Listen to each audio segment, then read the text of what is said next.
Assalamualaikum sahabat Anwar Rashid. Bagaimana kabarnya hari ini? Semoga kita semua dalam keadaan sehat walafiat ya. Amin ya robbal alamin. Pada kesempatan kali ini kita akan sama-sama membahas mengenai kisah salah satu sahabat Rasulullah Shallallahu Alaihi Wasallam dari kalangan anak-anak yang bernama Umair bin Abi Waqqas. Kisah yang akan saya angkat ini ditulis dalam kitab Fadilah Amal karya Maulana Muhammad Zakaria Al-Kandahlawi radhiyallahu anhu. Umair bin Abi Waqqas merupakan adik kandung dari Sa'ad bin Abi Waqqas. Kisah perjuangan Umair berawal ketika umat muslimin sedang mempersiapkan diri untuk perang Badar. Pada saat itu, Sa'ad melihat adiknya Umair sedang mondar-mandir dan bersembunyi di antara barisan umat muslimin yang siap berangkat ke perang Badar.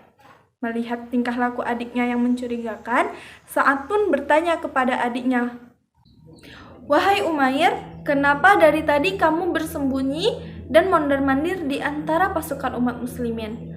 Mendengar pertanyaan itu, Umair pun menjawab, "Sesungguhnya aku sangat ingin ikut dalam perang Badar.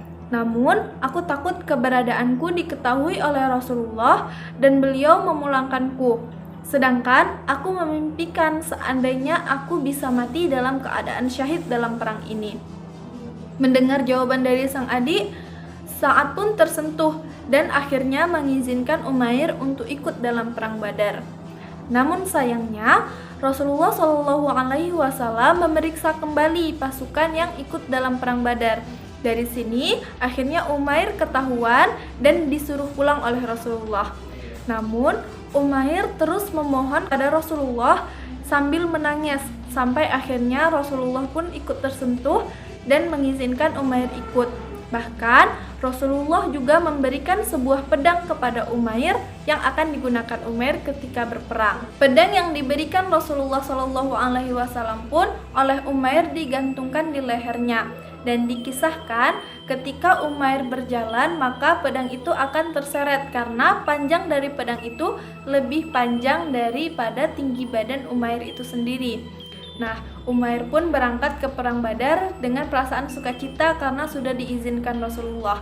Dan seperti yang kita tahu, perang Badar merupakan kemenangan besar bagi umat muslim. Dan dari sini umat muslim membawa pulang ghanimah atau harta rampasan perang yang sangat banyak. Namun, dari harta rampasan ini, Umair tidak menerima sedikit pun harta karena memang Umair ini tidak berhak. Pertama, karena dia merupakan anak di bawah umur, dan kedua, ia merupakan hamba sahaya dari salah seorang sahabat yang bernama Abu Lahab radhiyallahu anhu. Namun, yang perlu sahabat Anwar catat adalah bahwa sebenarnya Umair bin Abi Waqqas radhiyallahu anhu sudah mengetahui bahwa dirinya memang tidak berhak untuk menerima ghanimah. Namun, hal itu tidak mengurungkan niat baik dari Umair untuk menegakkan agama Allah. Bahkan, Umair sampai memohon kepada kakak dan juga Rasulullah.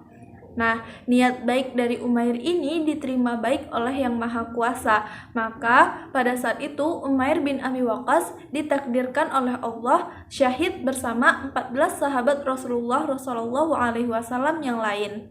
Semoga dari kisah sahabat Umair bin Abi Waqqas radhiyallahu an ini kita sama-sama bisa mengambil pelajaran bahwa untuk membela agama Allah kita membutuhkan hati dan niat yang tulus, juga kita membutuhkan keberanian yang luar biasa hebat.